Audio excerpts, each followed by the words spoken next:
Now, this may seem like a bit of an odd topic for this channel, but the reality is, for as long as humans have existed, they have sought to, well, shall we just say, stimulate their brains to make themselves feel better or be more productive. You name it, there are different reasons. Be it sugar, caffeine, alcohol, tobacco, or, well, the harder stuff. Can't really say what it is because the monetization in terms of service, but you can kind of read between the lines. And hey, I'm not here to tell you whether or not that's good or bad, but it is a fact of humanity. Quite often societies have put rules in place to say which one of these stimulants are okay and which ones are banned. And for those that are banned, there will always be people who see the law as simply an obstacle to making money, one they will happily cross. As technology has evolved to catch these people, so too has the technology evolved within smuggling circles to beat the people trying to catch them. And today, one of those evolutions is the submarine. Welcome back to 5 Minute History, the weekly series where patrons choose the topic. This week we're talking about Narco subs, courtesy of Matilda. Make sure you remember to like, comment, hype the video, and subscribe for more.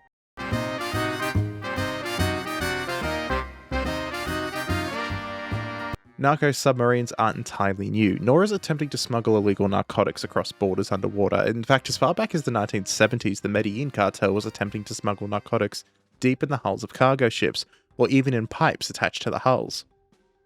Submarines, though, they began in the late 1980s and early 1990s when Colombian cartels began searching for ways to move their product past increasingly aggressive interdiction efforts in the Caribbean from US authorities. Speedboats and commercial shipping were becoming riskier as the United States Coast Guard and Drug Enforcement Administration intensified their surveillance with more satellites and patrols, and small planes no longer worked due to just how much radar there was now in the air and just how fast they could be intercepted. In those early days, the vessels were not true submarines, and they could not stay underwater for significant periods of time. They were semi-submersible, low-profile craft that rode just above the waterline, leaving nothing visible from the air, or from the deck of a patrol vessel. They were often made of relatively weak fiberglass and timber, and they could not handle the pressure of low dives or sustained dives. They were intended to sit close to the water, and they would largely work well in this early period, avoiding radar and being extremely hard to spot on the surface, unless an aircraft was searching, and in some cases, unless that aircraft was directly overhead. As law enforcement adapted though, so too did the traffickers, and by the 2000s, actual submersible vessels began to appear off and on. These were extremely crude ocean-gate-level hodgepodge homemade submarines capable of travelling entirely beneath the surface. These narco subs, using air quotes, were built in jungle workshops in Colombia and Ecuador, assembled by welders and mechanics who were paid or threatened into silence, and they were of extremely dubious quality. These early little subs grew more sophisticated though with each iteration, and over time, diesel-electric propulsion systems, proper ballast tanks, periscopes, navigation equipment, and even a snorkel that wouldn't have looked out of place on a military vessel began to appear from the highly connected cartels. A typical narco sub today is about 20 to 30 meters long, and some have been discovered considerably larger. They are incredibly cramped vessels that house, generally speaking, a crew of 3 or 4 men, who spend up to 10 days in a space barely larger than a shipping container breathing recycled air from crude scrubbers. They sleep in shifts and they navigate by GPS. Temperatures inside the hull routinely exceed 40 degrees Celsius, and the diesel engines that power them make the whole vessel stink because, well, they're trying to hide their exhaust signatures because they can be seen from patrol vessels, particularly from the US Coast Guard and Navy, so it makes the inside of the vessels turn into an even hotter oven. The cargo holds, meanwhile, on these crafts are the majority of the internal space, and they are typically packed with cocaine, and larger subs tend to take up to 10 tons per journey. At current wholesale prices, a single successful transit can make hundreds of millions of dollars for the cartels. And against that profit margin, the cost of building and losing an entire submarine typically is between 1 and 2 million. It's negligible, and the loss of the crews is just a case of acceptable losses for the cartel bosses. The vast majority of narco submarine activity occurs in the Eastern Pacific Ocean, along the corridor between South America and Mexico, and this is largely due to the fact that the Caribbean is simply far too patrolled and policed, while this stretch of the Pacific is far more open and, well, larger. Vessels typically depart from coastal areas of Colombia and Ecuador, often from locations that are accessible only by river or unmarked custom-made jungle roads. They then travel north and west, staying well offshore, before eventually rendezvousing with a fishing vessel or making landfall directly. The journey can take more than a week, and even though they are carrying millions, the crew members are paid just $10,000 to $20,000 per trip. While it is a paltry amount compared to the risk that is undertaken by these crewmen compared to the size of the cargo, the men involved are generally extremely poor and from fishing villages, and just one voyage is genuinely life-changing for them. On the other side of the coin, the US Joint Interagency Task Force South, based in Key West, Florida, coordinates counter-narcotics ops with partnerships with Latin American governments across the region. So this is why it's important to have positive foreign relations with your southern neighbours, but the resources available to these policing operations are never enough. When a submarine is detected, it is often through a combination of satellite images, signals intelligence, and tips from local informants.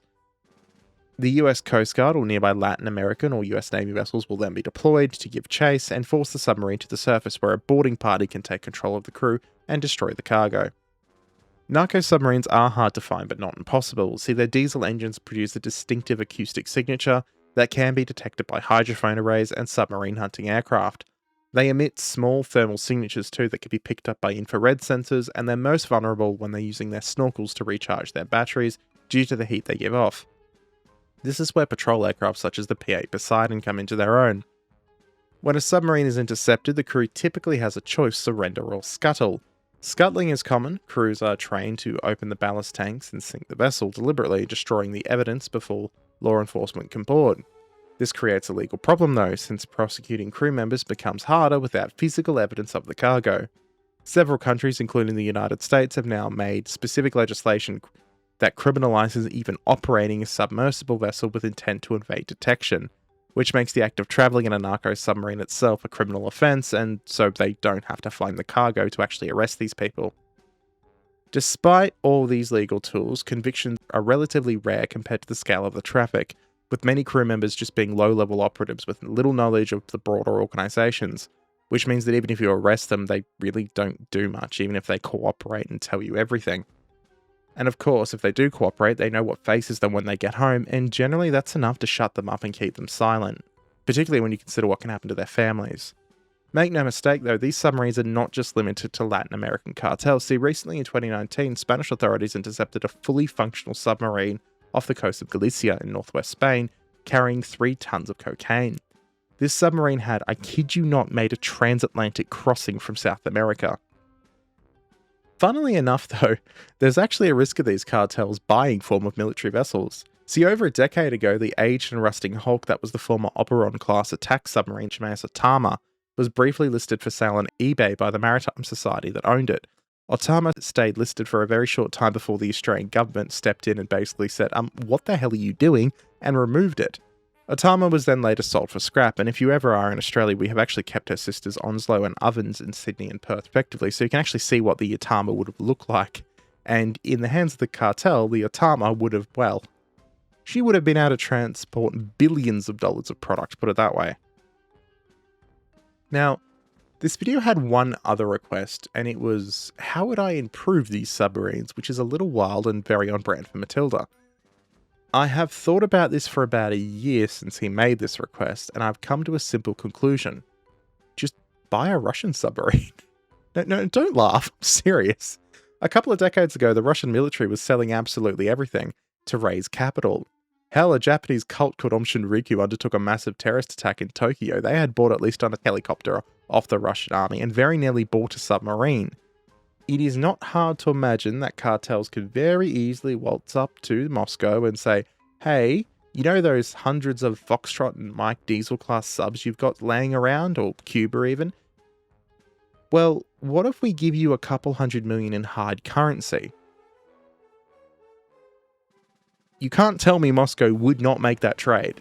Like, they'd be stupid not to, given their current situation, so, you know. It's probably already happened, knowing the world. Honestly, this probably happened 20 years ago and the US Navy probably blew it up. But hey, that was the second part of the question. And thank you all for watching, and thank you patrons and channel members for your support. Like, comment, subscribe, and I will catch you all next time.